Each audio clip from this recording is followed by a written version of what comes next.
As The Office went on and other people are working on other shows, and you know the end is coming, you made a deal to develop your own show, like within your contract, right? Within my contract. So for Universal, right, to write a show. So it's interesting that you chose to portray an OBGYN on the Mindy Project, and that's what your mom did. Yeah. What made you decide, like, ultimately that the best place for your next project was going to be set in the world of an OBGYN, living, you know, in New York? And well, I felt I had seen a lot in movies, bad movies, a lot of like girl who works at the magazine, or girl who works at the bakery, you know, like, and I thought it felt, as like a cynical comedy writer, it just felt like those are just so expected.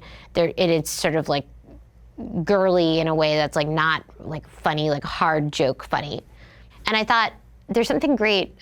One of my favorite performances in any TV show is Hugh Laurie in House. Yeah. Because he's such a dick, but he has so many problems, and he's an addict too. And like, what's so great about him is he's a doctor, and he's helping people. So he has this very economical way of redeeming his character every episode, because he's being really mean, and then at the end he's like helping a little girl, you know, with some horrible medical problem. And I thought, that is a good trick, and it's worked as a trick. It really does. Well, you're in your 5th season, but were you able to sort of bounce it off your mom as you were?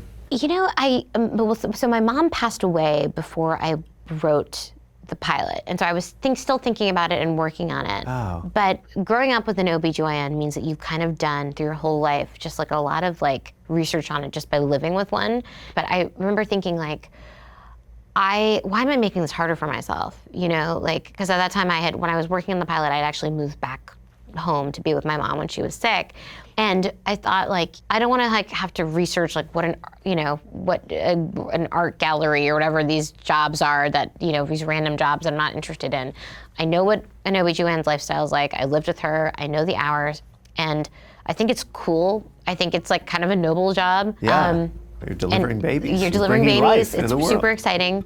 And so I just kind of pulled the trigger on it, and I was like, okay, that's what her job is. And then I knew how to write a workplace show in The Office, so I just kind of like frankensteined all these like things that I knew about into something that felt like I could write about it a lot.